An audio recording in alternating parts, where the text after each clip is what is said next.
All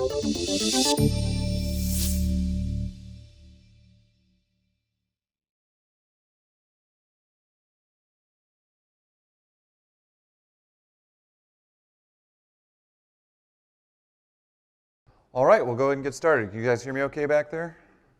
Excellent, thank you. So welcome everybody, my name is Justin Grote. I am here to present to you about optimizing Visual Studio Code for PowerShell. I'm not going to do the usual poll of how many people have used PowerShell or how many people have used Visual Studio Code, how many are still using ISE, et cetera, because honestly at this point, like, it doesn't really matter. Like, if you still prefer to use ISE, I totally understand that. I've been using VS Code for about 5 to 6 years, and I've found ways that it just really helps with my productivity flow. So I'm hoping that, if you do, you might see some things that might be helpful, but this is not a use VS Code or you're a terrible person.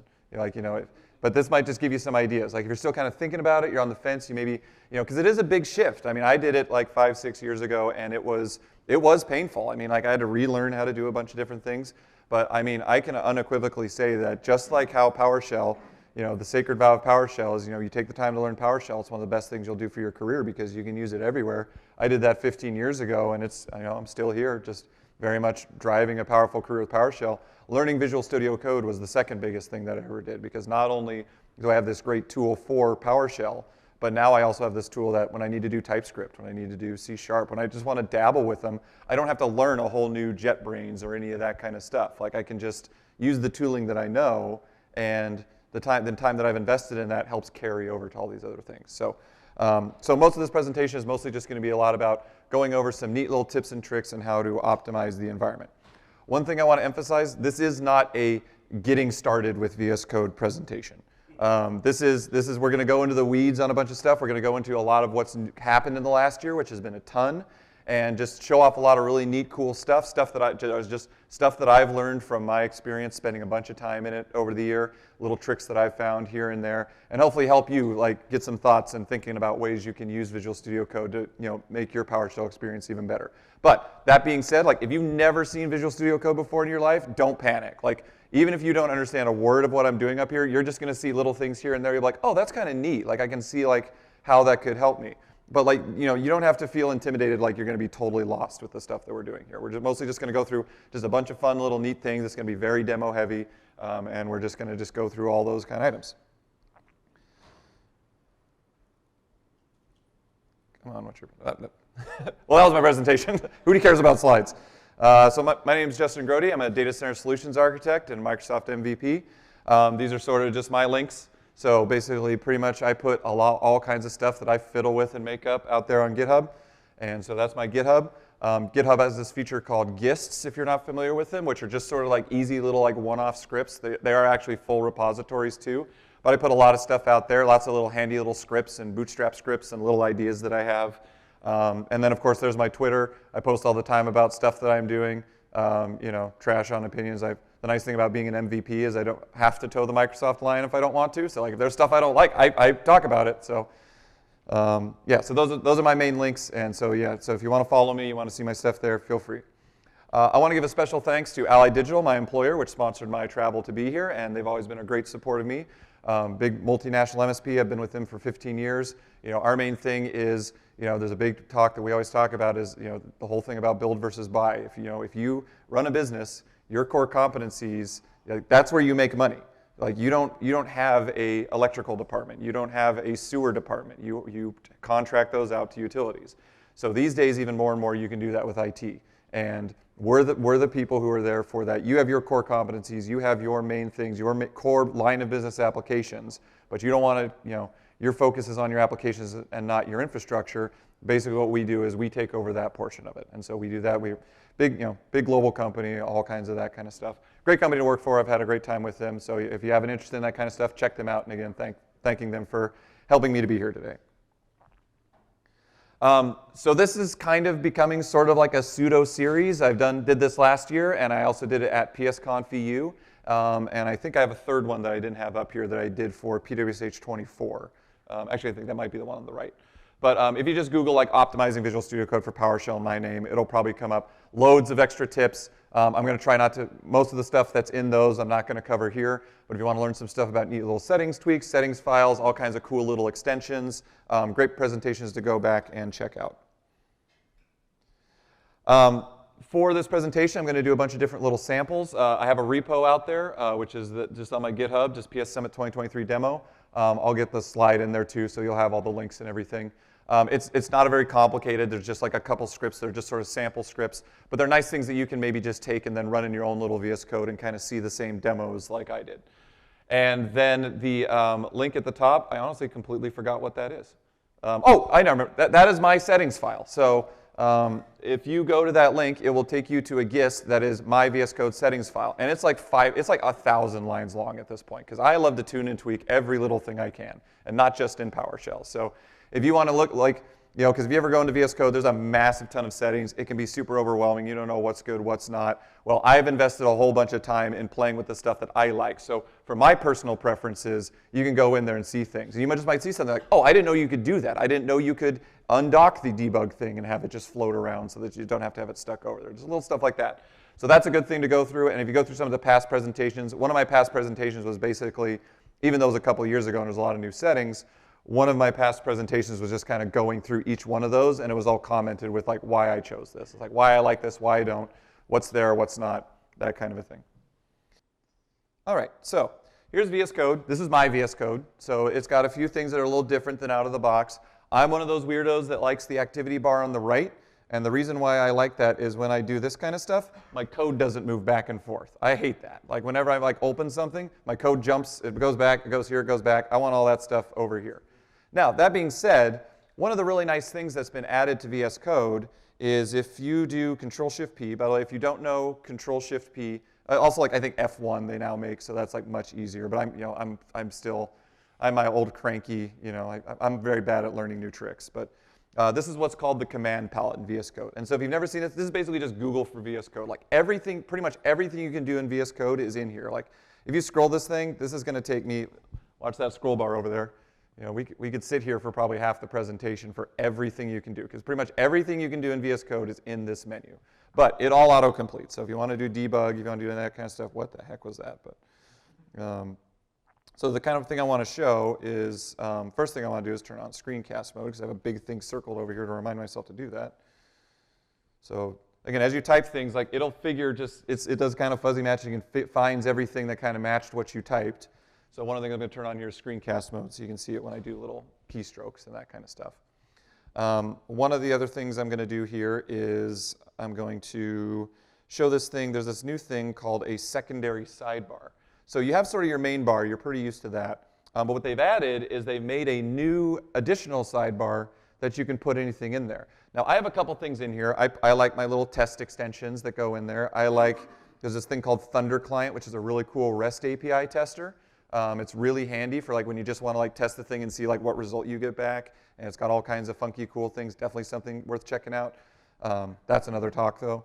But what's neat about this is you can just drag and drop the stuff wherever you want. So if you particularly like to have your source control, you can just grab that guy and take your, take your source control and take one of these guys and bring them over. Why is this not being happy with me? There we go. So you can have your source on one side while you have that over there. And so it's all really nice to just kind of drag around and picture however you want to organize your stuff. Sometimes one thing I know that's pretty popular, once I get this guy back where he belongs, one thing I know is pretty popular is to take this thing called your outline view and bring it over here so that you have your files on this side, but you have like the outline of the file that you're working on over here. And you have this really nice way of like looking at your code, especially if you like have like a really long PowerShell script. This is just sort of like a nice sort of like summary of where things are, and you can kind of click through them. So just something to keep in mind. Like this little sidebar is just another place to put things, and it's really easy to bring in and bring out. It doesn't have a default key bound to it, but like the great thing about VS Code, again, Control-Shift-P for everything. You type keyboard, you have this preference for open keyboard shortcuts, and you can go in and define a shortcut for every single one. Again, this list is just as long as the list that you saw earlier when you do Control-Shift-P and then some. And in here, you can make a shortcut to anything you want. So I have a shortcut that just very quickly like expands and contracts that sidebar as a thing. So it's a very handy little thing to have, and just keep it in mind so you can have this kind of nice little view. One thing I'll go over again is that VS Code, one of the greatest things about VS Code is that it's built for extensions, and the way that the extensions tie into VS Code allows them to do pretty much anything. And so there's a massive ecosystem of extensions to do pretty much anything you could possibly want. Basically, if somebody's built it, it's going to be available. And so one thing I've made is this thing called the PowerShell extension pack. How many of you guys have installed the PowerShell extension pack or saw it? Okay, awesome. That's pretty good. Yeah, this is starting to tick up there, like 20,000 downloads. Not too shabby. I'm pretty happy with that. All this is, it's literally just, and you can make these, it's just basically a glorified JSON file. But this is just my opinionated thing of like, hey, if you work in PowerShell and you do development probably in a source control like GitHub, these extensions are going to be useful to you. And so when you install this pack, it goes ahead and just automatically installs all these extra extensions that I think will be helpful for you. And in addition, but you don't have to install them all. Like you can go in here and selectively, you can just look at my list and then selectively choose them out of there. And so that's a really handy way that like if you're just getting started with PowerShell and you just don't know what's out there and you just kind of want to get a sense, you can just install that PowerShell extension pack and it'll bring in all kinds of stuff from Markdown and all kinds of fun coloring and all kinds of other stuff to give you an idea of like sort of more what's possible when you really want to get beyond just like the initial starter of VS Code. So one thing I want to cover that is a new feature that is helpful to pretty much anybody, even if you don't even use Git. Like if you don't even use Git at all, if you just still write your scripts on file, then like that's totally fine. One thing that has been added to VS Code, which is super helpful, is this thing called the timeline view. So in your timeline, as you go, any file that you have on your file system that you're editing in VS Code, every time you save it, it's going to make a backup for you. And you can see it right here in the timeline. So for instance, this completers demo I was working on, so we go back to the beginning, not a lot in here. But you can go back as long as it keeps history, and you can see each step of the way and what was being, oh, my mouse finally died. I knew it was going to die on me. It was like on its last leg, so we're switching to touchpad here. Yeah, so yeah. The funny thing is, yeah, does anybody have a micro USB cable, that relic of 2021, like God forbid? I flew up here, or I drove up here, and like of all the cables I packed, it's like the first time I packed like all USB-C cables and totally forgot that my mouse doesn't use it at all. Thanks, man, appreciate it. Get that man a t-shirt, yeah.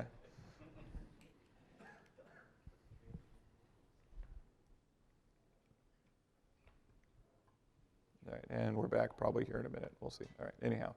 So the really nice thing about this is that, as you can see, not only do you see the previous versions, but you get this nice diff view that'll show you what you changed at that time that you saved. So if you're ever working on a script and then you get your script, I've done this a million times. It's like you get to work on a script, you get it like good enough, like it's working, but it's like slow, or like you don't like how it's laid out. So you're like, oh, let me try something else. And like that's good, that works, I'm ready to ship that, but let me try something else. And I go in, I go through, and I edit, and I save, and I'm not paying attention, I'm not like committing as I go. And then suddenly like I do my new thing, it doesn't work, but then like, okay, now I need to get it back to where it was working, but oh crap, now I can't get it back to how it worked because I forgot like what I was doing, or I'm missing some character somewhere. So what this is really nice for is like you don't even have to think about it. It's there for you, and if you end up in that situation, you can just simply go back and see, oh, okay, I can go back at a certain time and just say, like, oh, okay, there's the version like before I was doing any of that kind of work. Yeah, you had a question? Does the timeline follow along if you're also doing stuff in remoting or in Yes, it does. And there's actually a really nice new feature. This is very new that I was going to get to. Good segue, called Cloud Changes. If you turn this on, it will synchronize it across all your VS Code instances wherever they are. So like if you're doing a VS Code on a work computer, and assuming they let you all sign into the same Microsoft account, you can turn on Cloud Changes. And even if, like, this will even include, like, if you have an unsaved file in your editor, like you haven't gone through and saved it yet, it'll keep that in sync for you if you enable the certain settings for it, so that you can close your laptop at work, and then open your laptop in a completely different laptop that, as long as you're signed into the same VS Code profile, and those unsaved changes will show right up. So yeah, really cool stuff. It's sort of built on the sync engine that they use. It uses all the same sort of sync backend. But yeah, really cool feature, brand new, fairly brand new. Check it out. And it's really simple. It's literally just turn it on. You select the account that you want to use it with, and then it just starts running. Another really nice new feature that has been added is the concept of profiles. So in the past, like if you have a VS Code thing and you have like a project, you have like your personal settings and you have like workspace settings, and you also have like if you do like a workspace file, you can like do different settings in the different projects. So there's already like a pretty robust like hierarchy of how you can have settings and things. But one thing that comes up sometimes is like, especially if you're like, if you work across a lot of different languages, a lot of times you'll have a big bloat of extensions, or you might have certain settings for certain profiles. Like you have some customers that they want you to write all your, they want your PowerShell formatting to have the bracket, the brace right next to the function or whatever. Whereas you may have another client where they want the brace where it's like indented. And then you tell them, okay, well just set me up a PS script analyzer settings file in your repo. And they're like, what's that? So you go, okay, but you don't want to go back and forth. You don't want to toggle that setting back and forth between the two customers. So that's basically what this new profiles feature is. So if you just go down to your information, your little settings gear here, and I know that's kind of small. I bumped up the DPI. Let me see if I can redo the DPI again. I thought I had this bigger than that.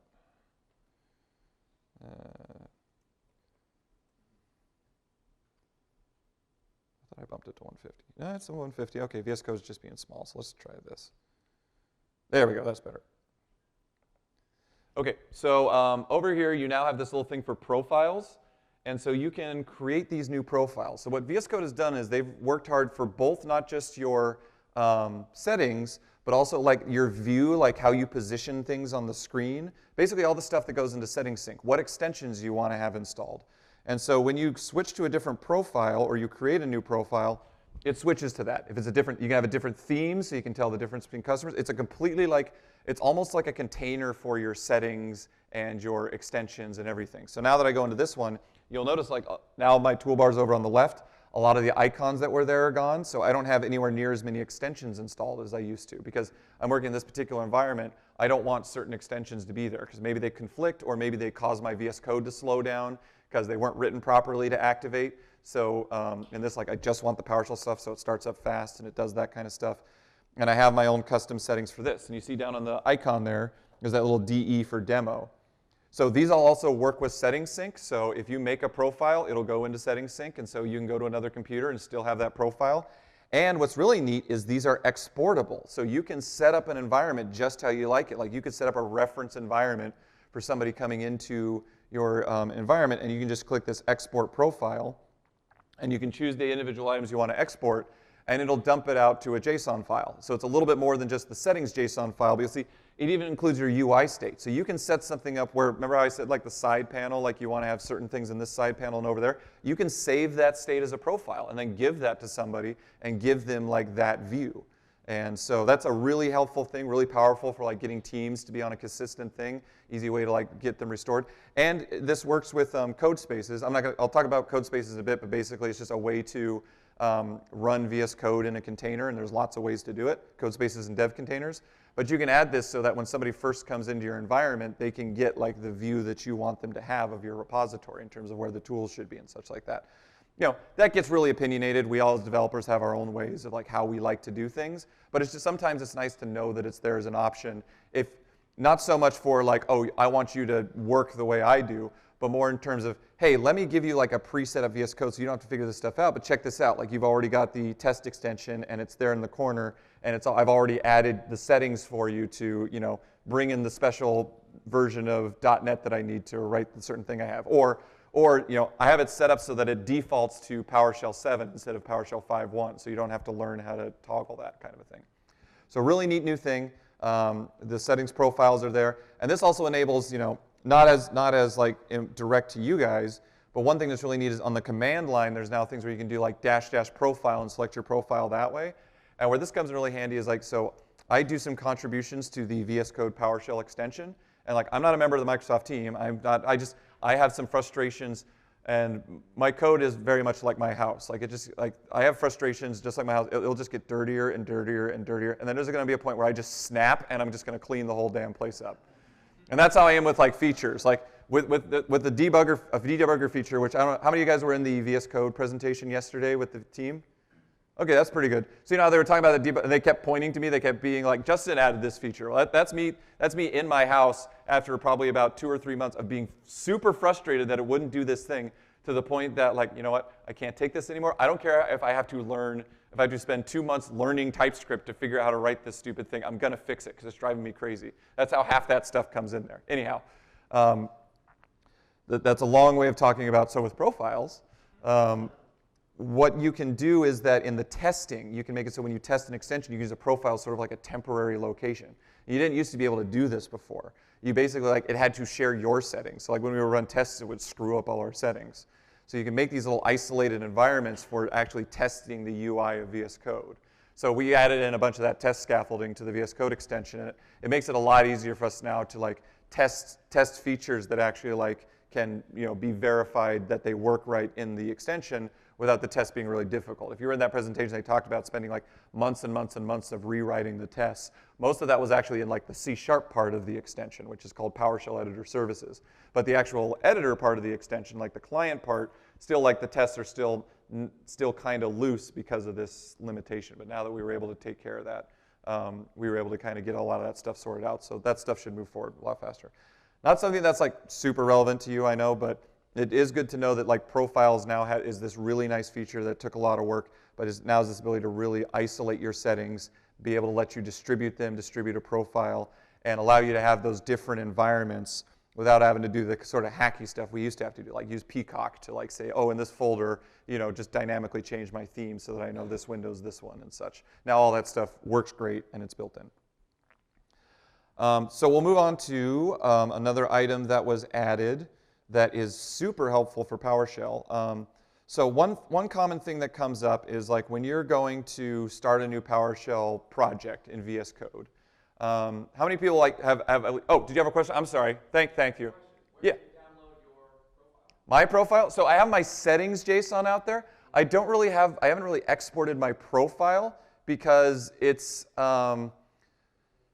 the JSON is really hard to edit, and there's some private stuff in there that like I would have to go through and change. I'll tell you what, like I will go through there and I'll sanitize and I'll put it out as it is. Like it's always changed. I'm not going to keep it up to date because it's just a pain. Like I would have to write a PowerShell script just to sanitize the thing, but I can put a version of mine out there that's like, yeah. And so like, if you import my profile, you'll get like where I put my test thing and where I arrange stuff. So you'll open it and be instantly lost. So if that's what you want, feel free. But yeah, I can do that. So, but if you want to share them, like again, you can export that JSON, and like I say, you just throw it up on a GIST. You know, you add a Bitly link to it, and it's like, hey, do you want your VS Code to look like mine does when you do a presentation? Just go to this link, download the JSON, and import it, and now all of a sudden it'll automatically magically do your VS Code to look like they did. And you don't have to do a lot of like you literally just you set up the VS Code how you want, and then click export. You don't have to like learn how to like edit a JSON to do it. So, yeah, really nice feature, and it was an item that was there for like a long time on the lists. So,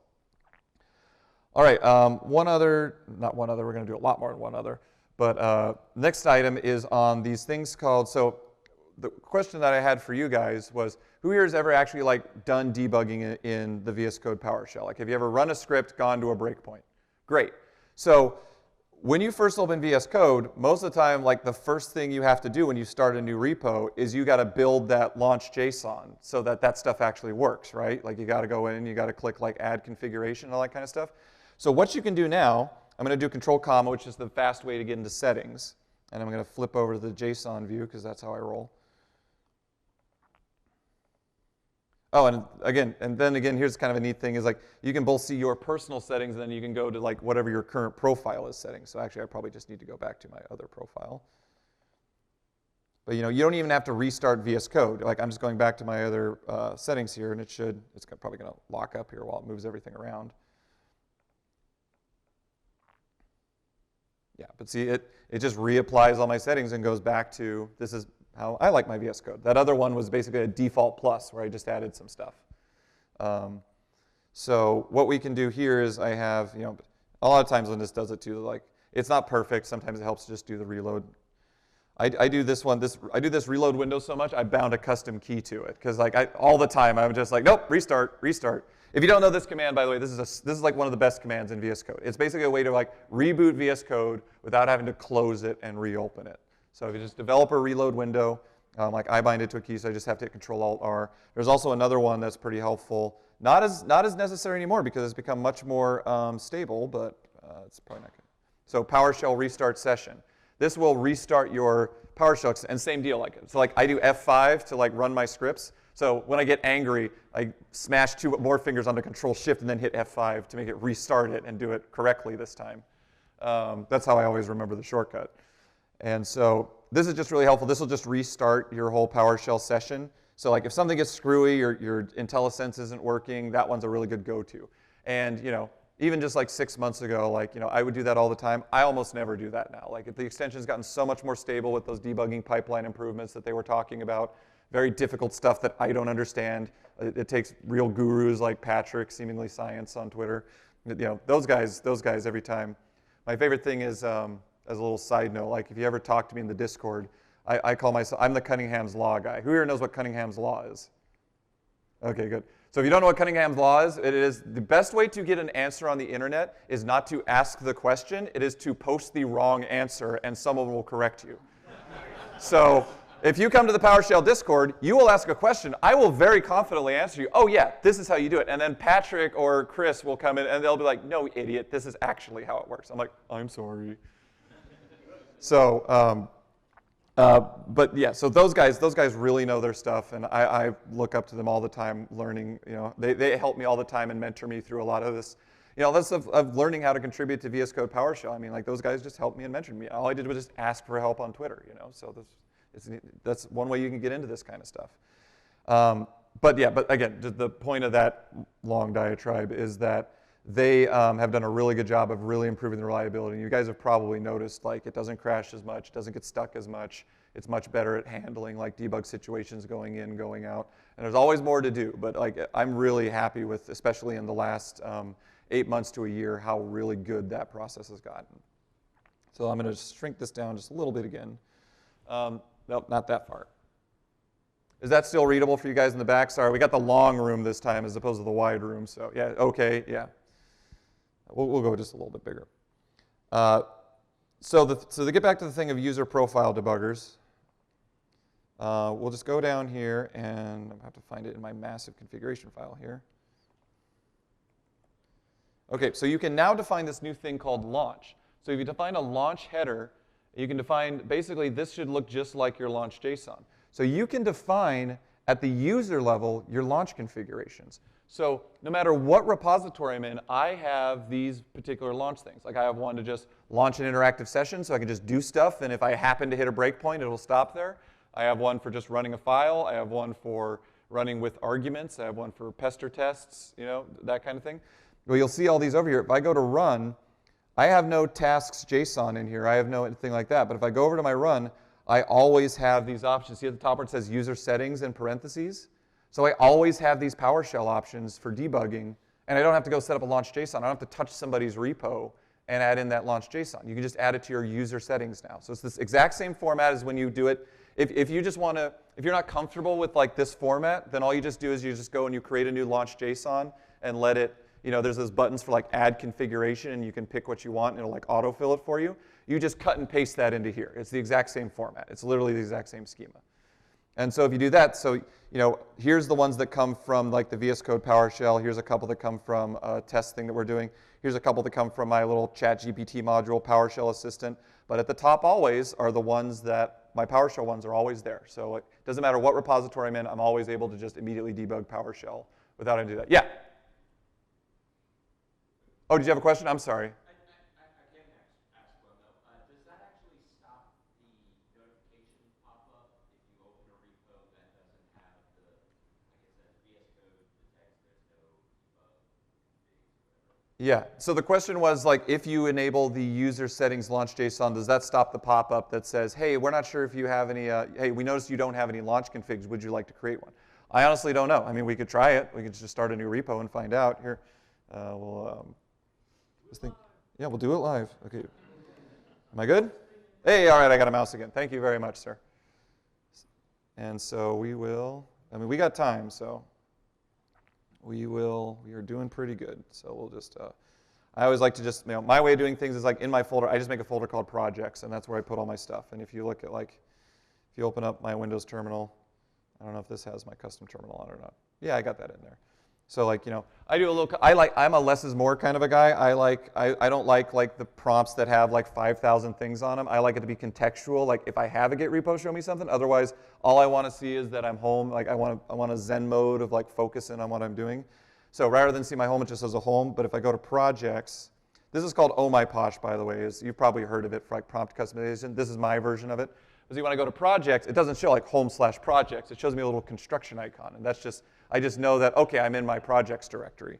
And then like if I go to PowerShell Assistant, now I start getting, I'm in projects/PowerShell Assistant. So like that's how I work. That works for me. Everybody's different. But so we can do a new repo here. So we'll do a make dir does launch configs annoy you. And we'll do a code dot, which will just start a new VS Code in that folder.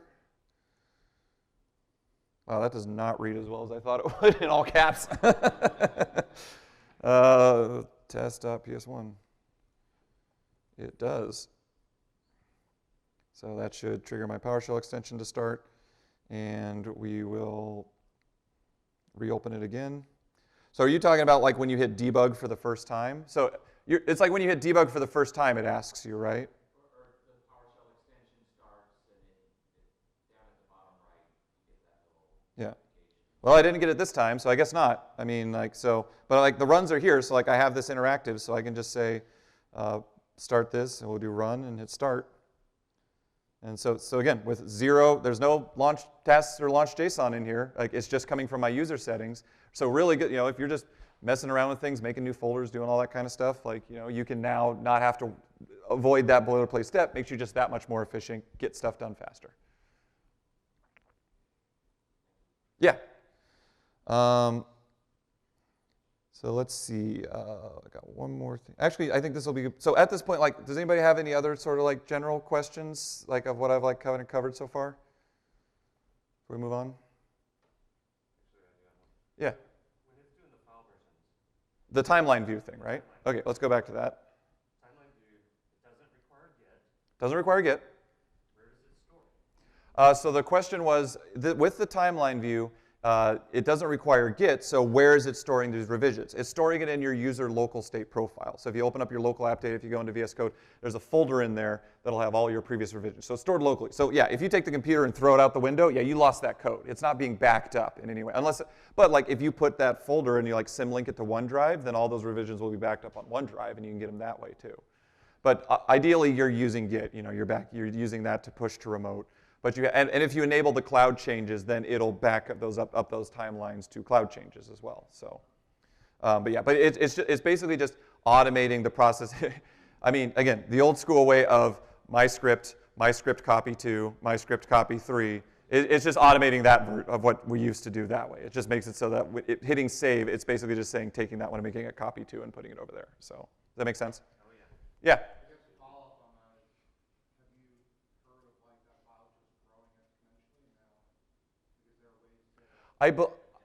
Yeah, so the question is, so you do this, let's say you have like a 50 gig file, and then you go to change it. Does that mean you get like a 50 gig file every time?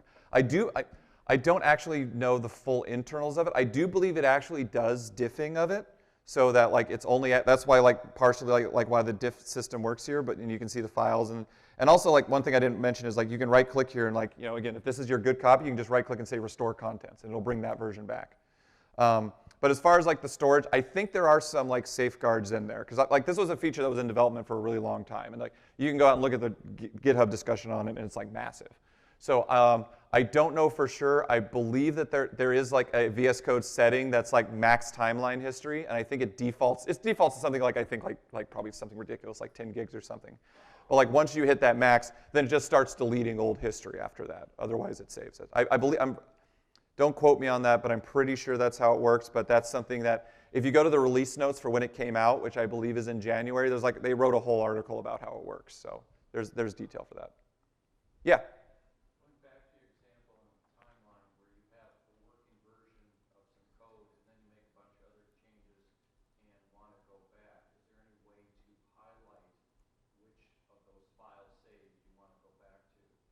The question was like, if you are working on something and you're doing timeline, is there any way to highlight which files you want to go back to? So are you talking about like if you made changes to like 5 files and you want to go back to like a particular time frame, or? Just one file. Okay, so This version works, now I'm going to try to enhance it, and then I don't like all those enhancements. yeah, okay, so great example. So let's take this brand new file that I just made. I made an edit 4 minutes ago.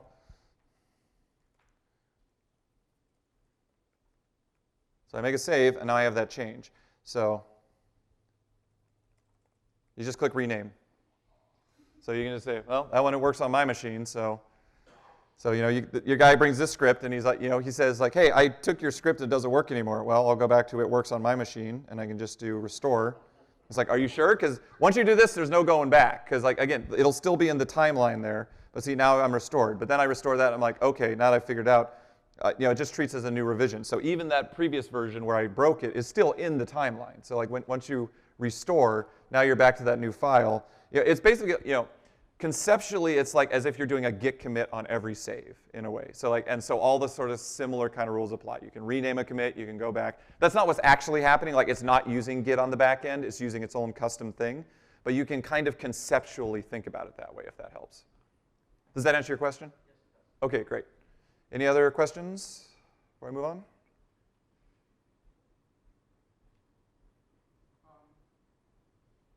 Yeah. So regarding like Azure Functions or something similar like there was yesterday, is there anything that you leverage from in VS Code? So the question was like if you're leveraging like Azure Functions, is there anything you can leverage from like VS Code for that? For Azure Functions specifically, I'm not sure. I mean, I think I know that there's like Azure Functions extensions and stuff like that. I don't know. Is there anybody here who's worked on that at all? I don't think they're here yet, so.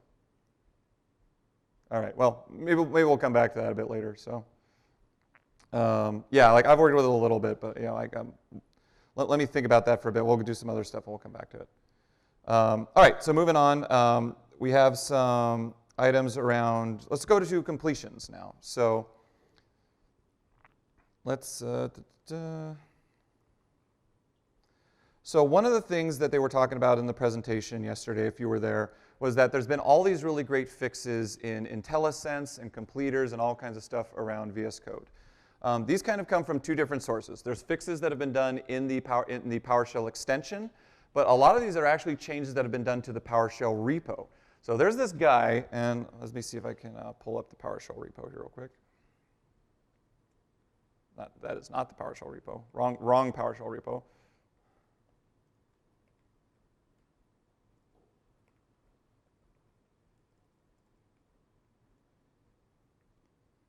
And there's, let's see, if we go to the commits. So of these, let's see, well, I'll figure out. But anyhow, I had a view that I had saved here. But basically, there's this guy, MartinGC94 on GitHub. Nobody knows who he is. Like, he doesn't have a Twitter. He doesn't have, like, he doesn't respond on GitHub. But this guy has made all these contributions to the completion engine. He has fixed so many bugs, added so much cool stuff. And we all just want to like highlight him, like, you know, I'll give him a shout out on Twitter, but like, nobody knows who he is, and he never responds. But he makes great PRs all the time, and they get accepted because they change UI stuff, so they don't like break scripts. So you know, PowerShell repositories notoriously works very hard to be backwards compatible. So any little change to the language can have huge impacts on scenarios. Who knows how people are using it? But for stuff that just like changes the UI and how you edit scripts, that's kind of a low barrier. So a lot of these PRs are getting accepted all the time. And so he's fixed all this great stuff, and as a result, it carries through to the PowerShell extension. So whereas a lot of this stuff just works at the CLI, these things can also be utilized in the PowerShell extension, because a lot of how the PowerShell extension does its completers and all that kind of IntelliSense stuff is literally just like calling a PowerShell API, basically asking the PowerShell CLI, hey, how would you complete this? And then bringing it into VS Code and doing it in the nice graphical way. So I'm going to go through a few of those, because if you've been using the PowerShell extension and you haven't like seen these commits, you might not know that this stuff works now, because you might have just done it and then realized, oh, that just doesn't work anymore. And so like, or it's just broken and it's just always going to be broken. Like I do that all the time. Like I'll come back to something and just assume things are broken and then find out, oh no, this all stuff works just fine. So So we're just going to go down sort of a list of a bunch of these different sort of completers that are now active. So one is that I like to start with, because it's got to be at the top anyways, is using namespace completion. If you haven't ever used this, this basically makes it so like, who here's ever written a script where you put in, you have to use like a .NET type, but you put it in as like system.management.automation.nextlevel.nextlevel3.nextlevel4.myitem. You know, in your script, all of a sudden you have one line that is just this giant .NET type. So if you don't know, you can use this using namespace keyword at the top of your script if it's PowerShell 5 or later. At this point, I think that should just be the de facto. I assume that you're not writing in 4 or 3 or 2 anymore. You know, and if you are, you already know that this is a problem for you. So I'll probably just say, you know, just the de facto. So you can now, on every supported version of PowerShell, that's the way I'll put it. There we go. You can actually use this using namespace keyword. And if you put that at the top of your script, this is sort of a C# kind of thought, but it kind of got carried over to PowerShell. It's like if you put using namespace at the top, then you can put like that whole prefix part at the using namespace, and then in your code, you can just do the last part. So you don't have to write that whole thing out. So your code becomes much more readable, you know, in terms of like, yeah. Can you also use aliases in case there's data types that would have conflicts? I believe that, I don't think there's like a super easy way to do it. Like there's not something like in TypeScript you can do something like import this as that. I don't think there's anything specific like that. Typically what I do in those scenarios is I go one level up. So like the one thing that I'm doing that's my main thing that's like, you know, component 1, component 2. Then the thing that conflicts, then in my script I just go one level down so that it's, you know, my module.component 1, my module.component 2. So you can tell the difference. But I don't think there's a way to do like specific aliasing. It's too bad Patrick's not here because Cunningham law would definitely be applying right now. And he'd be like, he'd just raise his hand and he'd be like, this is how you do it. So I'm sure there's some way to make it work. I just know it's not like probably like an easy built-in language thing.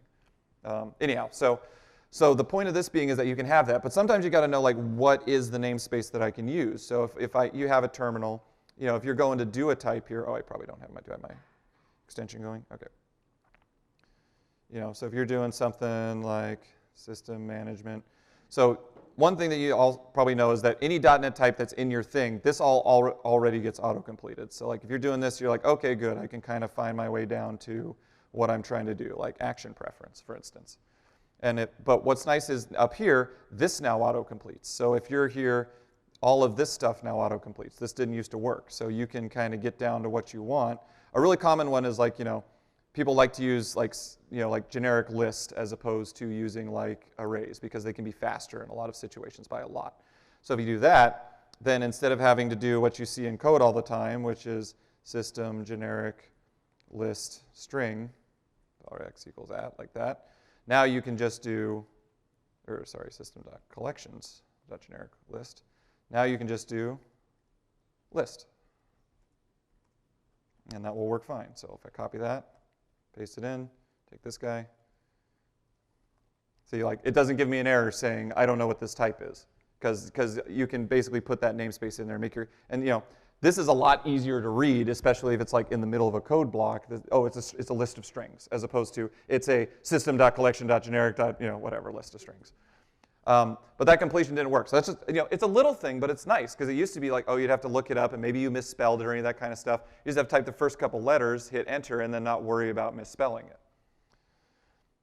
So this works for requires as well. So with the requires parameter, which allows you to specify in a script, you know, you get to say like, hey, if you don't have this module, this script just won't even start. Or if you don't have this version of PowerShell. So all of the requires stuff now has auto-completion. So if you do the dash, you can now auto-complete these. And if you go to modules and you do it, it will auto-complete the modules that are currently installed on your system. So you can just select the one that you want to require, as opposed to having to guess it. And again, maybe make a typo, maybe not paying attention, can't figure out why your script is starting, and then you realize you put an L where an I should have been, and you know, you take forever on that. It's just little things like that that like, it doesn't seem like that big of a deal, but once you get used to it and you're just number one, like you're using less keystrokes because you're just hitting tab to complete it and not writing the whole thing out.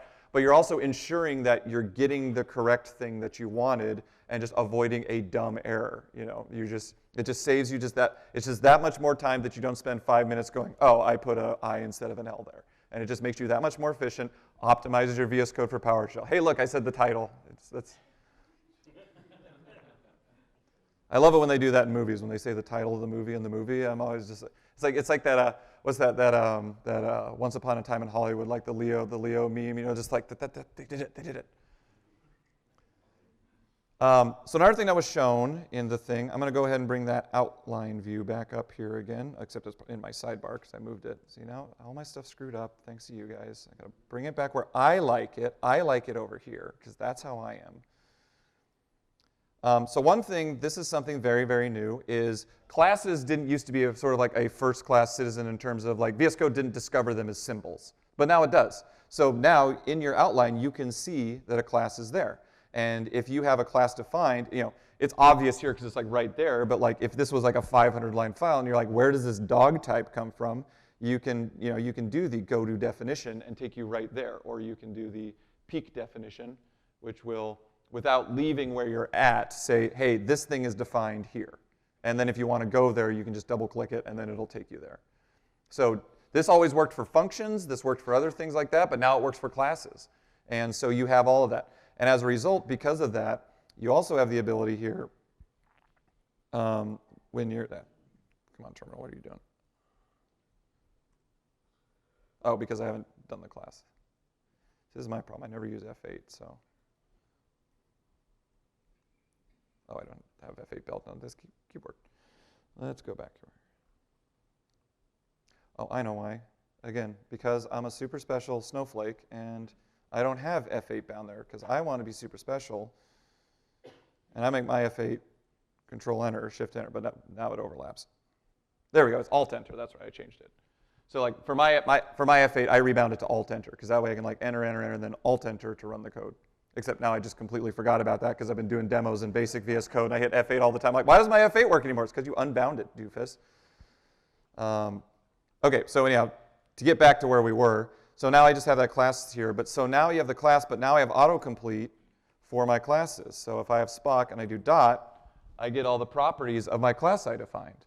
So again, I don't have to guess what my property is. I don't have to make a typo. I can just go there and get it, you know, status, the goodest of boys, for sure. Goodest, wow, I cannot type today. So there you go. So now you have like autocomplete and type inference for class parameters. So if you define a class, when you go through the rest of your code, you can make sure, that's one of the really nice things about classes. Like if you start getting into like strongly typed languages like TypeScript and C# and that kind of thing, one of the things you end up really kind of missing in PowerShell is like, hey, once a type is defined or I'm using something, I don't have to remember the parameters that are on it. I just hit Control Space and it just comes up. And I don't have to guess, I don't have to remember, I don't have to look it up, I don't have to go back to the code. I just hit Control Space and I get that thing. So another thing that's fixed, used to be able for enums. So PS style is an example of an enum. And so it used to be if you did a dot here, nothing would happen. But now if you do a dot, it'll go ahead and populate the enums and you can pick from them. This works for any enum. I just use PS style as an example. But if you have anywhere you have like enums in your code, you don't have to, again, go back and look for the reference, hand type. You just hit Control Space and you get the IntelliSense for it. This is one of the coolest ones if you haven't seen this. So normally I don't have to ask this question anymore, but everyone here done splatting before, or at least heard the term? Okay, pretty good. Okay, not a ton. Okay, that's great. So if you don't know what splatting is, how many of you have ever written a command that is invoke thing, you know, invoke REST method, dash header, dash this, dash that, and you either just make that a totally ugly line, you put in those extremely hard to read backticks to make it multiple lines, but you just have this gigantic command, you know. And the other thing too is like, what if how many of you have ever had a piece of code that was like, if this, do this long ridiculous command, else do this long ridiculous command plus this. And then whenever you got to revise it, you got to go back through there and figure out, oh wait, which ones are the same, which ones are not. Like it's a pain in the ass, it's a pain in the butt. So, excuse me. I can never remember like what my level's allowed here. So, so what splatting basically does is it makes it so that you can define a hash table with your parameters in it. So an example of get item, you would typically do like get item dash path this, and you might do dash include, dash exclude. So instead you just make a hash table that says include equals what you want the parameter to be, exclude equals what you wanted that parameter to be, path equals what you want that parameter to be. And you can do any kind of stuff you want there. And then when you set that as a variable, and then if you do this @ symbol instead of a $ symbol, it'll take that hash table and basically explode those out as parameters on your command. So instead of having this super long command or this really ugly backticky thing, you have this really nice vertical hash table that's really easy to read, very clear what you're trying to do, and then at the end just saying run this command with these parameters. And so that has two major advantages. One of which is that you get that nice view. It's really easy to like comment out a parameter and not have it rather than have to delete it out or delete it and put a pound comment to the sign like don't forget to put this back in, dummy, because it'll break the script. The other nice thing it lets you do is it lets you do stuff conditional. So when I say like that if stuff, you can have a base set of parameters. And again, it's just a hash table. You don't have to use it immediately after. So right after you can say like, hey, if this thing, add this additional parameter into that hash table. And it's just a hash table. So you just do, like say, if it's on this particular file system, I want to use force. So if you do that test, then you just do get item params dot force equals true. But all the other parameters are still in the hash table, so it just changes that logic that way. And then you get down here. But if that if condition doesn't happen, then your hash table is still just your typical parameters, and things just go there. So that might be, for those of you who haven't used splatting, I know that's a lot. So I'm just running through it, but look up splatting. It's cool. And what I'm going to show you next is really, yeah, quick question? I don't know if I've ever done this before, but how do you splat if there's a switch parameter, but there's no value? It's switch parameters are true false. So you just do the switch equals true. And if you did a switch parameter switch equals false, I hate you. If I see just leave the switch off. You don't have to specify it. Again, I'm not the guy with the prompt with the 5,000 things in it. Like I know, yeah, I'm okay with like, yeah, you don't alias your things, you don't do that, but I don't need to see every single one of your switches : false. Like don't do that. Don't do verbose : false, confirm : false. Like I get it. That's the default. You don't. For me, I'm always about like, your code should express to me what you're doing, and if you're doing something special, just show me what you're doing that's different. You don't have to be explicit about every. So like you'll see, if you look at my code, like I will omit pretty much everything that I can possibly omit because it distracts from what I'm trying to communicate. Code is for humans. It's not for computers. If we were trying to do everything for computers, we write everything in assembly. Otherwise, everything is just abstracted assembly that makes it easier for humans to interact with computers. That's my philosophy. So when I write stuff, I'm trying to write a story. I'm trying to write, and that's why I love PowerShell. It's like I can write in this language where you just look at it, and even if you're a business person, you can look at this and get a general idea of what it's doing. And if you can't, there better be a comment from me saying, hey, this is really weird code, but I'm doing it on purpose because it solves a performance problem or it works around this other problem. Otherwise, it's going to be very clear, very expressive.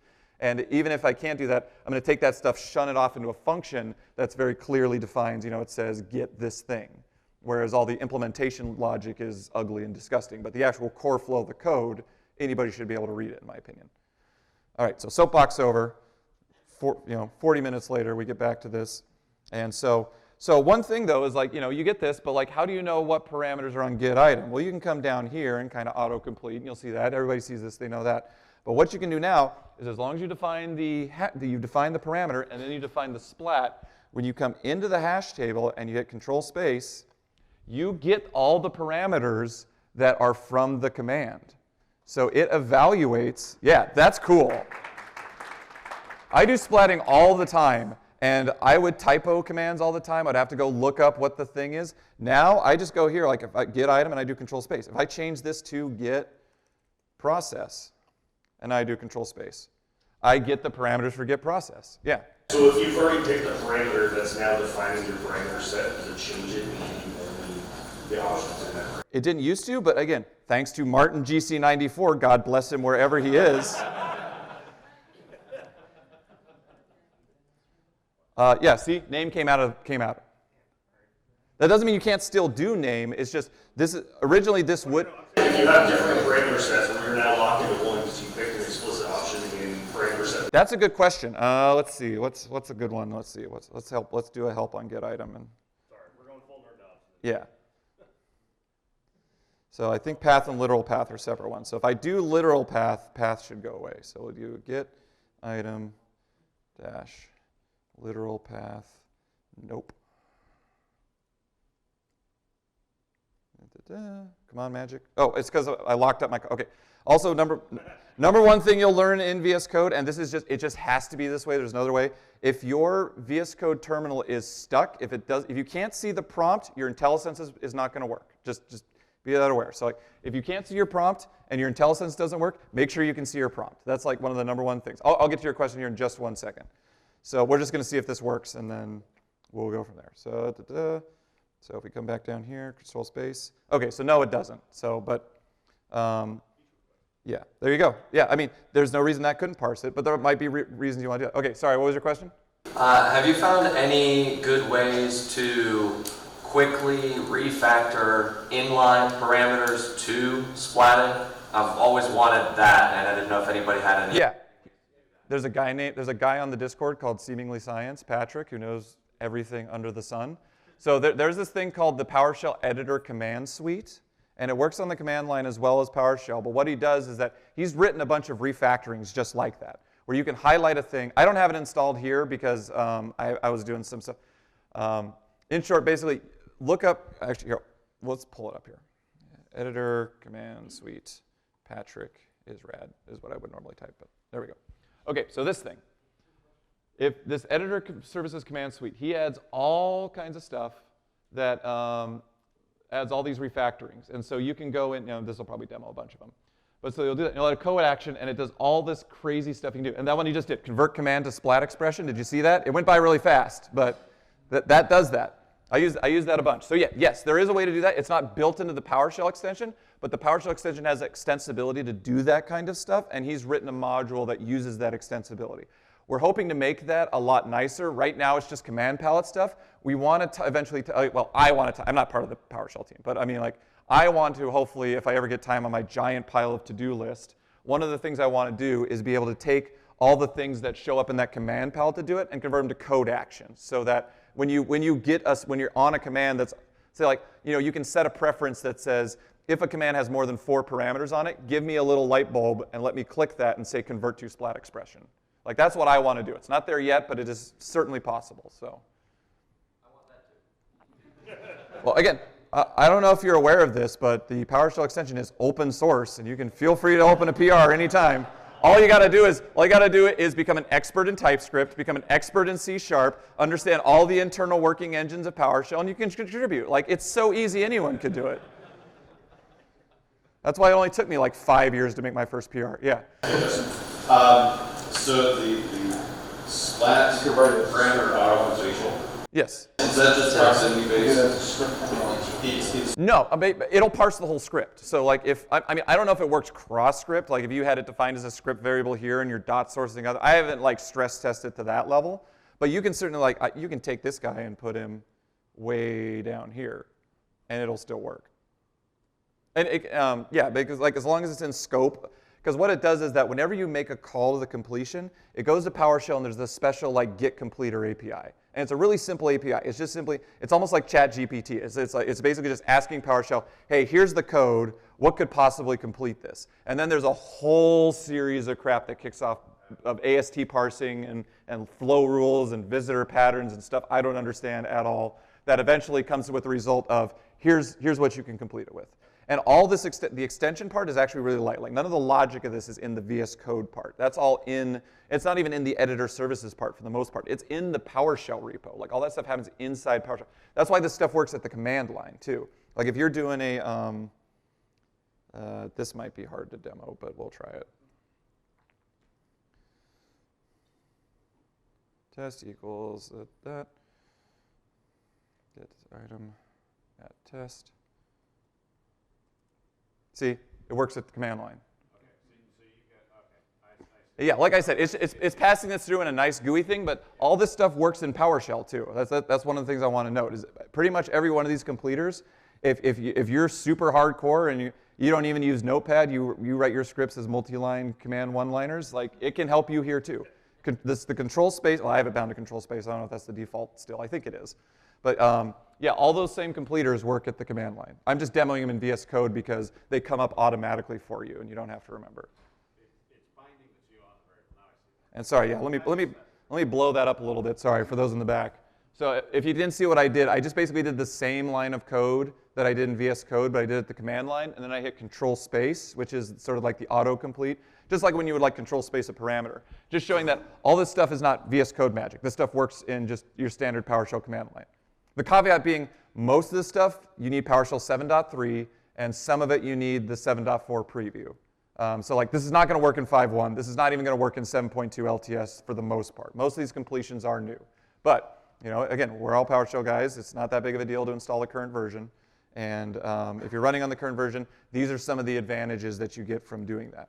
Even if you're authoring 5.1 scripts, if you author them in 7, it makes it much easier to author. And then you can just as long as you make sure it's still 5.1 compatible and test it in 5.1, you still get all the power and the ease of use, and you can still write 5.1 scripts.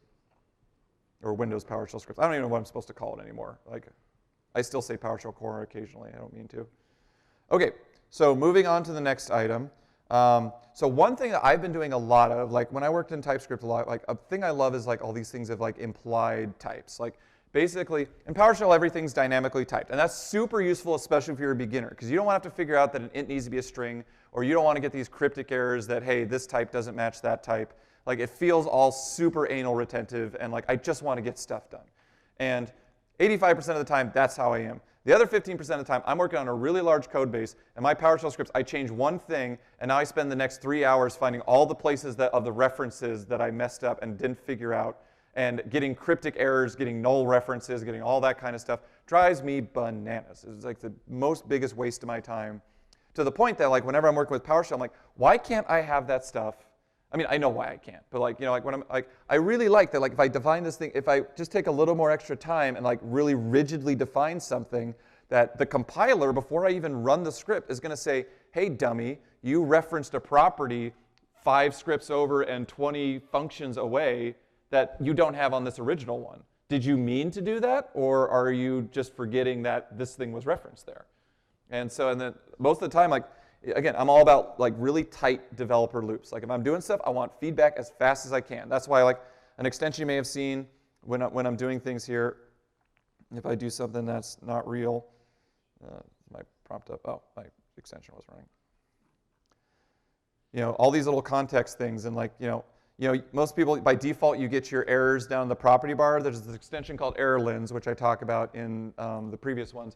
I know that's really hard to see, but all my errors are right next to where the error is. I'm just like, I think it shows up on the namespace one when I had it like kind of half completed. But I like to have my context like right there. It's like if there's an error, tell me right away. I don't want to look at a thing. I don't want to run a linter. I don't want to do any of that stuff. Like figure it out as fast as you can to help me fix my problems. So that's all yet another long rambling preamble to, if you type your variables in PowerShell, if you define a type, then what that does is it locks that variable to that type. So if you're writing a long script and you say, like my credential, and you set that to, if you lock that type, then if later in the script you forgot you had already named it that credential and you try to assign it to, something completely different, it'll give you an error saying, hey, you tried to put a string in a PS credential and that doesn't work. Whereas if you don't put that PS credential in front, it'll happily let you reassign it just fine and completely break your script in a really weird to debug thing that takes you forever to figure out where the problem was. But one other thing that's really nice about typing your variables, if you type your variables, you get all the IntelliSense for them. So if you type that just like that, now if I'm referencing this thing later, I get all the, if I do IntelliSense, I get all the properties right there. I don't have to guess. I don't have to go back and look at the variable to see what type it was. I don't have to go out to the PowerShell help to see what things are. I don't have to run get member to then find out my things. It's just right there. That whole loop of going to get member and finding the properties is just right there. This works for any .NET type.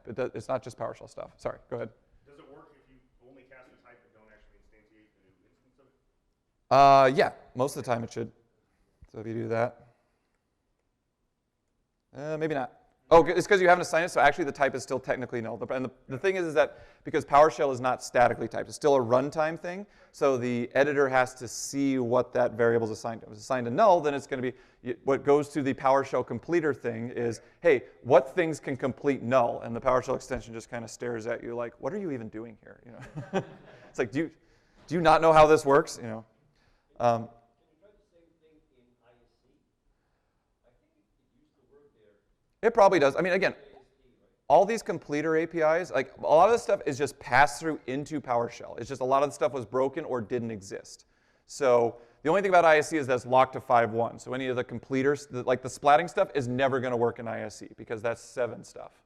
But I imagine a lot of like the basic stuff of like I'm not even going to say that basic is not the right term for it. Like a lot of the typical stuff you would expect, like parameter completion, and even some of this type stuff, if you define the type or if you have it as a runtime type, yeah, all that, none of that's like super fixed. And in fact, this is something, I'm not showing something right now that's fixed. This is actually just a preamble to the other stuff that I'm going to show.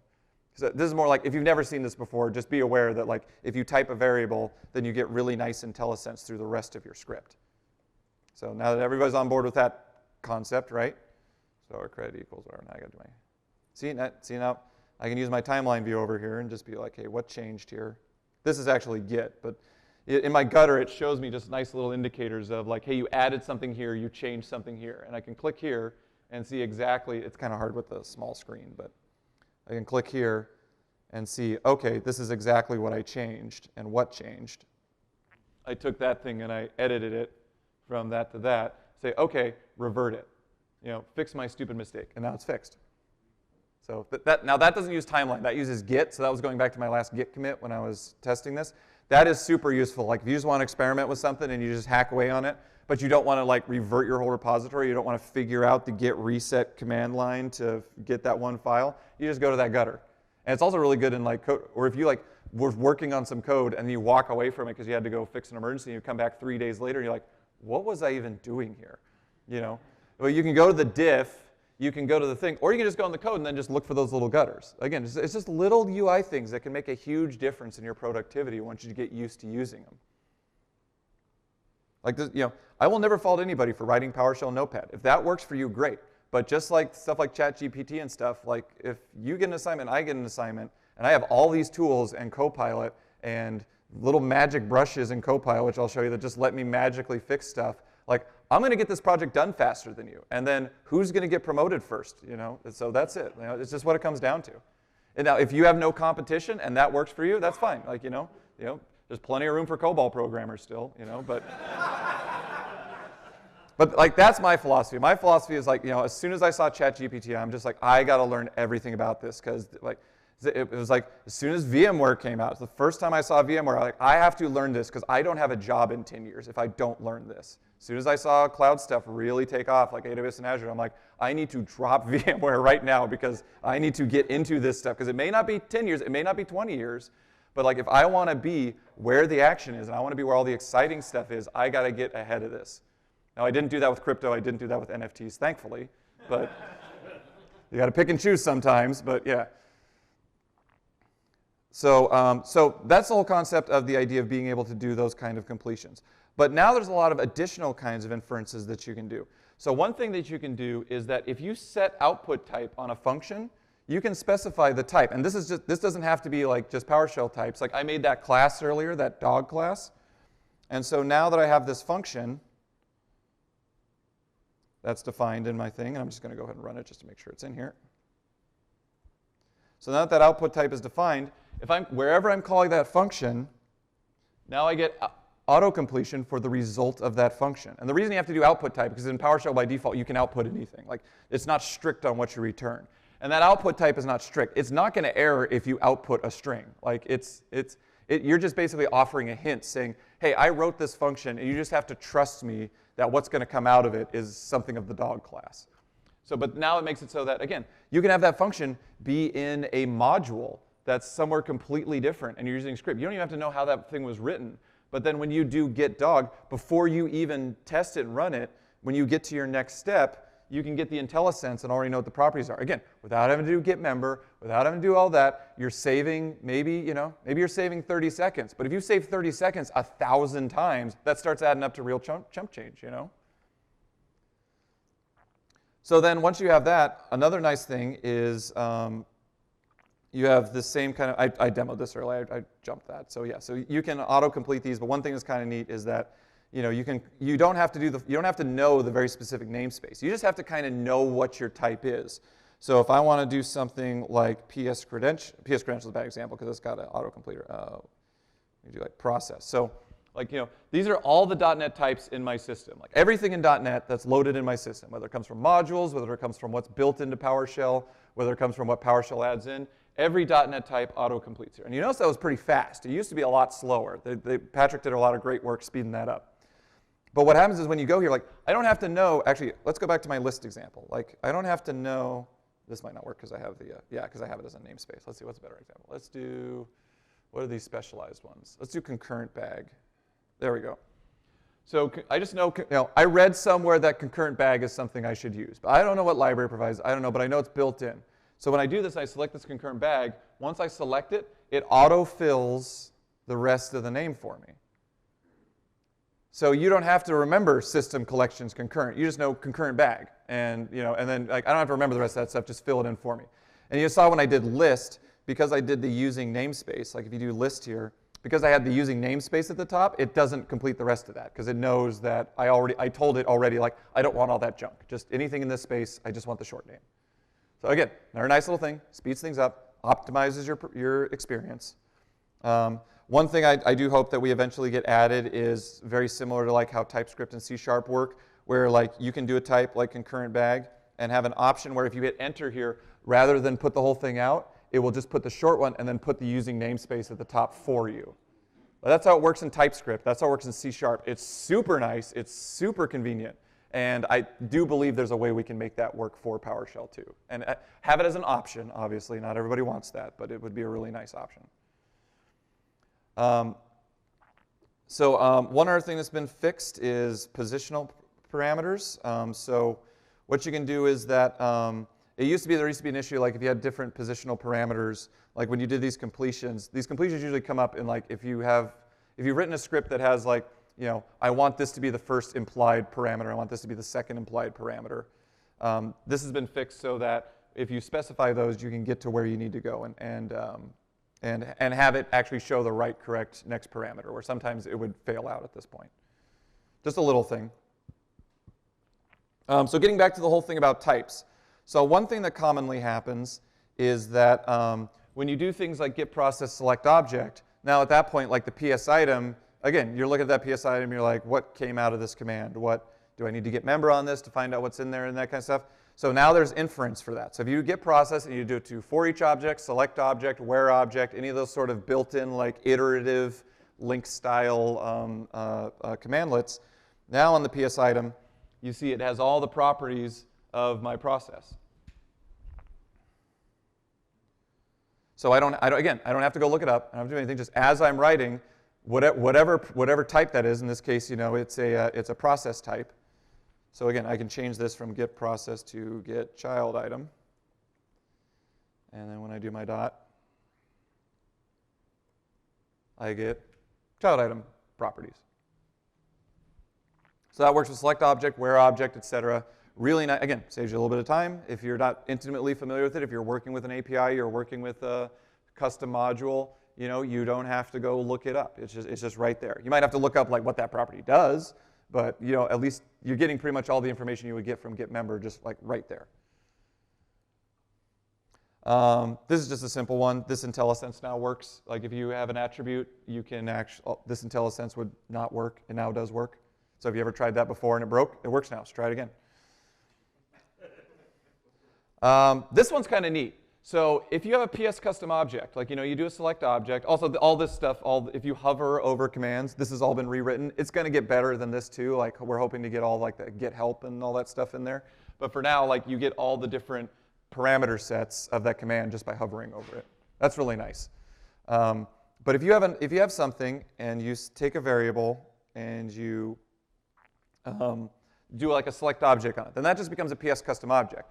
But PS custom objects don't have types, like it's a PS custom object. Like it has types in the sense that it is now technically like a new .NET type, but it's not as easy to infer as something like get child item. Well, because we know what you selected, now this now works. So that, oh, maybe it doesn't. I gotta do the individual item on there.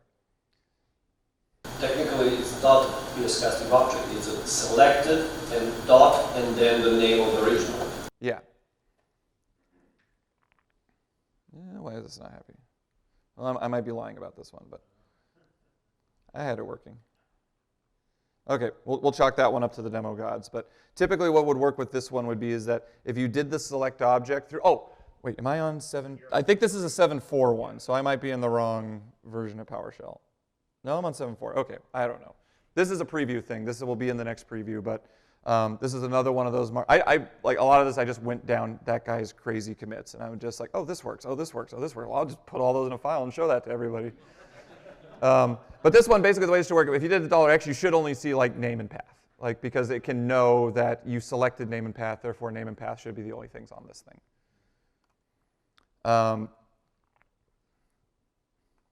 Get random now passes through, so that same thing, but like if you have a get random in between, all the these are all get child item properties. Before this would break and like it wouldn't be able to know what your PS item was because you passed it to some other command that doesn't have an output type. Now it can infer that get random always outputs whatever same type came into it, so that it can know that okay, you passed a child item in, so by reference get random can't change that. It's always just going to output child items back out. So now this IntelliSense works. So if you do PowerShell classes a lot, and again, my advice generally for PowerShell classes, they are awesome for data types. They are awesome for structuring data, making sure, defining contracts so that when somebody sends you something or they're using your thing and they need to send you an object, that you can force them to use a certain type or otherwise it'll error out. I don't recommend like you go crazy and try to treat them like C# types. Like don't try to do tons of methods, any of that kind of stuff. You're just going to be in for a world of pain. Don't try to have classes inherit from other classes. If you're going to do that, at least put them all in a single file. Don't try to spread them out. There's a whole PowerShell issue about, I call it the classes here there be dragons issue, that lists all the problems with PowerShell classes. And it's just because that they were never really designed. They were designed to make DSC easier. That's all that they were there for. And they just have this nice side effect of being this really nice way to structure data sometimes. So all that being said, as my sort of like preamble, there's some nice new IntelliSense here too. So if you have like a class Great Pyrenees, and it inherits from dog. That's what that colon means. It's like I have dog, now I have a new class Great Pyrenees that inherits from it. If you make a constructor for that, the constructor will inherit will know the properties that came from that parent class. So like if you're inheriting any class, like if you're inheriting something out of the base library, if you're inheriting something out of a closed source .NET library that you don't have access to, so you can't see the source code, you don't have to, again, guess, you don't have to get member, you have to do some crazy Byzantine things like do a test constructor just so that then you can get member on that object to find the properties. You just do dot, and now you know what all the base properties are available in addition to whatever you defined on this. Like if I added another property here, that would be, I don't know, fluffiness, because he's a pretty fluffy boy. If I had a property for fluffiness, then fluffiness would be in this list in addition to the properties of the above class. So really nice.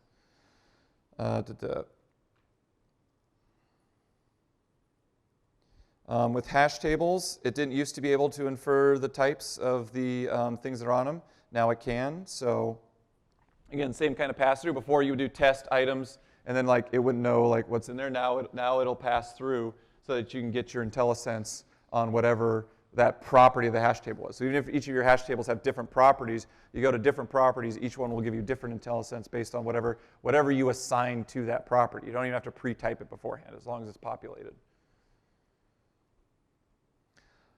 This one's kind of nice.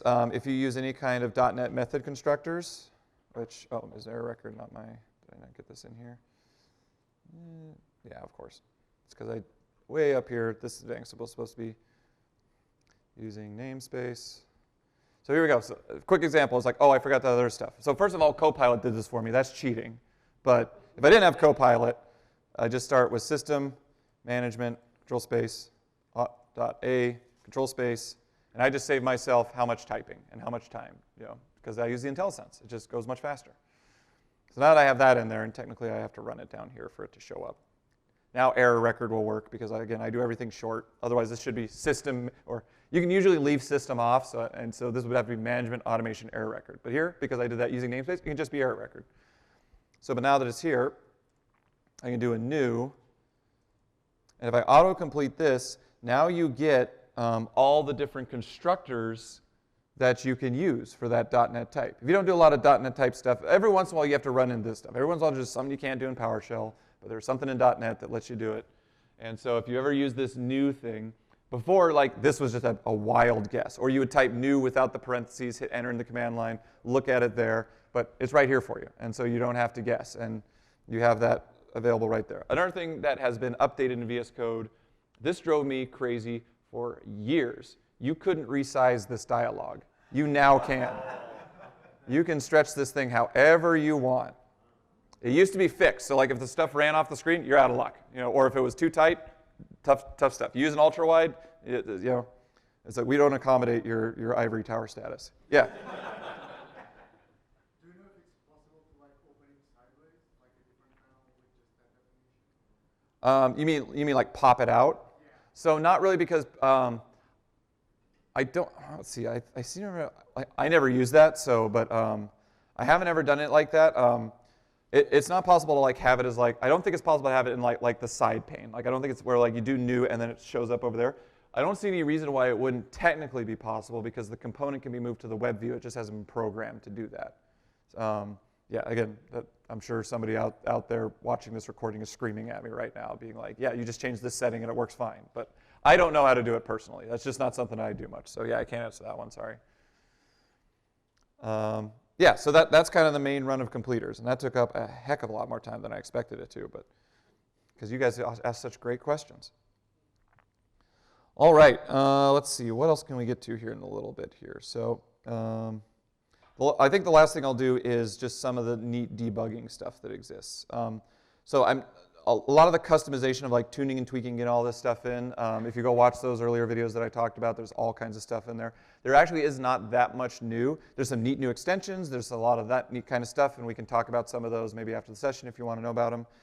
But for now, I'm just going to show off some more of the debugging stuff. So here's a sort of a simple debug script as an example. So I have a script. I just put in a global here so you can see what that looks like, a script variable so you can see what that looks like. I have a function here, getTest, and that function sets a couple things and then invokes another function. And that other function is down here. It takes one parameter and then has another parameter that we don't set. It's just implied, and then returns that parameter. So does that make sense? Like it's just a simple function that calls another function. And so anybody confused about like what this does? It should be pretty straightforward. So we're going to go ahead and then way down at the bottom, I actually run the thing. So the first thing I'm going to do is, one thing that's really nice is anywhere that there's a variable in your code, you can now right-click it and just say add to watch, and now it'll monitor that for you through the debug session. Whereas before you had to manually type it, maybe typo it, any of that kind of stuff. Now you can do that with test parameter here too. We'll just go down here and add to watch, and now it's tracking it over there in my debug console. This stuff does not scale well to very high font. Typically, this stuff is very small. It's very easy to read. So, but bear with me here. So then I have a few breakpoints set. We'll go ahead. Actually, I'm going to take the breakpoints out for now. So we're just going to go ahead and run this script for now, just using my fancy interactive, my user settings. So there's no JSON in here. So ran the script, ran just fine. And if I expand my terminal up here, it's probably showing the detail here, clear. Yeah, so it runs it, and so I get that 5 that I set at the test here, which then got set down here. So one neat thing that we can do now is let's go ahead and breakpoint to this point, right up to the point where right before output. Because like let's say I'm getting an output of 7. I'm like, why am I getting 7? I don't understand. So I set my breakpoint, I hit my run, and it goes through there, goes through getTest, go through invoke inner function, and then gets in here and then ends up here. So there's a couple neat things. You might not see this yellow stuff on your right. This is one of the extensions that I covered in the past. It's called inline variables, written by Tyler, who used to manage the VS Code extension. I don't know why this is not in the main extension. It's just his extension works. There's no reason to merge it, but that's a great extension to get. Just lets you see what it's supposed to be. But you'll notice this variables pane has changed a lot. One thing is that there's all these different headers now. So this is where I get the claim to fame. This is the thing that drove me crazy. I spent a whole bunch of time learning TypeScript, learning C#. I wrote this. So I made this so that I really like this idea of auto. Like in Visual Studio, if you do C stuff, C# stuff, and I do very little C# stuff. I'm getting a little bit better. I really like this idea that like, hey, I want a section, show me variables that are contextually appropriate to what I'm doing right now. I don't want the dump end variable list and have to find what I want. I just want the stuff that's like appropriate to my function. So I came up with just some general logic of scope and that kind of stuff to try to figure out, hey, what's important to you. So if I'm here at test parameter, then obviously the things I care about are my parameters that were coming in. So there's test parameter and not set parameter. And of course, those watches that I said earlier, they're set to where I had. So I can see where I'm at, where I'm screwing up, all that kind of stuff. But I also have all these other scopes that exist. So I can see all the variables that are part of my command. So how many times have you ever done, like, you go in and you're debugging, but then you try to do my invocation and it doesn't come back with anything? It's because you're already past where that my invocation was defined. But now we capture that, so you can come in here and you can see your my invocation and your PS bound parameters and see all that stuff without having to do it at the command line or having to set a, do a write host to see what it is. Like, you can see what it was at the time. And then you have your local scope. So you have your auto for like your most important stuff. But like if you want to see the stuff that's in the local scope, then like those script variables that I set, you come down to script scope and you get all the fancy variables, all the automatic variables. And then of course in script down here is my scripty script var. And because I set it to an object, this stuff used to be really ugly. I rewrote all this so that arrays look really nice now. Like you used to get all this stuff. There's a little section down here for raw view. This is what it used to look like, and yeah, like it's like, is that really useful to you when you're debugging? Like, how much of that stuff do you really care about? Yeah, you don't care about that. You care about what's the object and what's its properties. And this works for hash tables, works for any kind of object. We got all that stuff fixed. It was a massive pain for me to figure out because it's already complicated enough as it is. But all that stuff now works. But if for whatever reason your bug is so esoteric that you got to get into all this crazy detail, it's still there under that raw view. And then, of course, your globals. And in my globals is my fun global variable, which is there. So you have this nice like breakout. So you can see, like, is your thing being infected by another variable? Is it being overwritten? Were you expecting to grab a script variable, but if you see it in local, you realize, oh, I accidentally defined this variable in local, and I wanted the one from script. So now I got to go find where to find local and get it out of there. It helps you solve all those really hard to find problems that aren't just going to come up with an easy parse error of you didn't assign this variable, or this thing threw an error. It's that stuff where I wanted it to be 5 and it's 7, but the script works. So like, okay, how do I troubleshoot that? Like, where do I even start? So you just start by stepping through the code. One other thing that's really nice here is that there's this call stack feature. So in the call stack, it shows, like I said, I told you how it ran, and you just kind of had to trust me, but here you can see how it actually ran. It started at the interactive session where I started the thing.